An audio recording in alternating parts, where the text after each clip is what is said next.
If you want to be featured in an upcoming video of mine about Kpop Demon Hunters, stick till the end for some more information on that.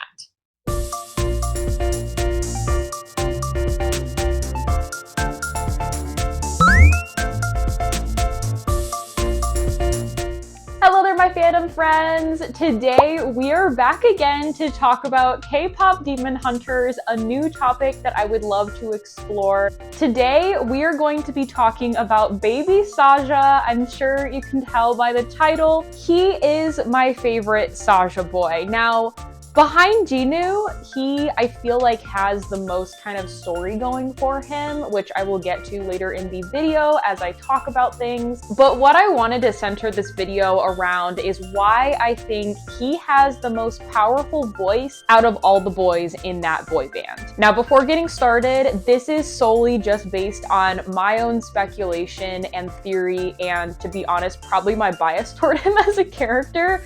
So if you don't really agree with, what I'm talking about, that's totally fine. I would love to hear your thoughts about it in a very nice, respectful way. I would also love to hear if you have any kind of cool theories or speculations going on for the Saja boys or Kpop Demon Hunters in general. But let's get started by talking about baby Saja. So right off the bat, we can tell that baby Saja, yes, his name is Baby in this story, but he is anything but that, in my opinion. He chugs hot sauce. His voice happens to be the deepest in the group. He seems to be the lead rapper for this boy band. Yes, he goes by Baby, but I feel like that's almost a cover-up for his true potential. Kind of like people won't necessarily see what's coming until it's too late in a way. Something I find really interesting, which this is my first point about him, is that in the final song that the boys sing in the end, Your Idol, his voice out of the boys seems to have the most impact on the people and the Demon King. What you'll notice is that the flames behind the boys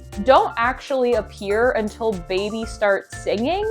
And the more he starts rapping and rapping, the flames behind him grow stronger, higher, and brighter. If you go back and watch that music video or that scene in the movie, you'll notice that behind the boys, there was just a screen of lights when the song started, and the flames only started to grow and produce once Baby started singing. I just find it really interesting that his rapping made that much of an impact in what I think really helped spawn the Demon King in that moment. Like, obviously we all knew he was coming, but the impact of Baby's voice and the heavy rapping that he had kind of led me to believe that he was the most powerful one there in that moment. Another thing for the end of the movie that I found really interesting is that we don't actually see Baby die on screen like we do the other boys. Jinu, we all saw what happened to him. I'm not gonna revisit that because that's sad. We saw Mira face Romance and Abby. We saw that she stabbed Romance, kind of pushed him off to the side, and he died. And then, of course, we saw what she did to Abby. And then, of course, we saw what Zoe did to Mystery. She saw his face at the last second and then decided to end him. In an earlier scene during that whole last fight, we did see that Baby was stalking Zoe. However, we never actually saw her give the final blow to him. Of course, this is just speculation that we just didn't happen to see that on screen. But for a character who seems to be kind of the most important under Jinu as far as the Saja boys go, I feel like we probably would have seen his death on camera, especially because we saw the other ones, so why not him? Of course, the whole end scene with Rumi and her soul colliding with Jinu's and Zoe and Mira, as well as all of the people in that area singing their hearts out, of course dispelling and almost like releasing all of the demons. So Baby probably did die, but I am just not a true believer of a character death unless we see it on screen. And that's just a part of who I am with different fandoms that I've seen. I love Star Wars so much, but Star Wars keeps bringing back dead characters, so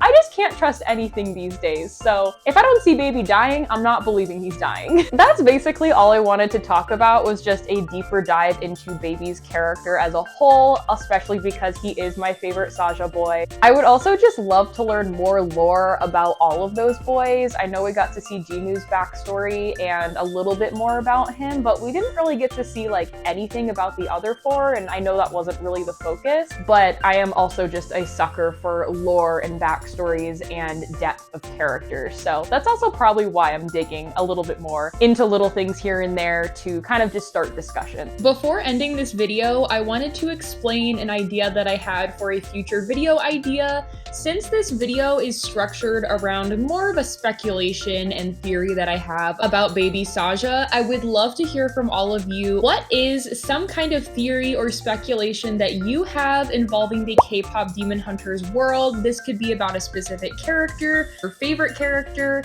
a group of characters, or a theme, the songs, anything you want. If you have any kind of theory or speculation like that, feel free to drop it in the comments down below. And my plan is to make a video discussing fans' theories and speculations about just things in the movie. I thought this would be fun to get more of your voices heard through videos and of course talking about this awesome new fandom that we have unlocked this year.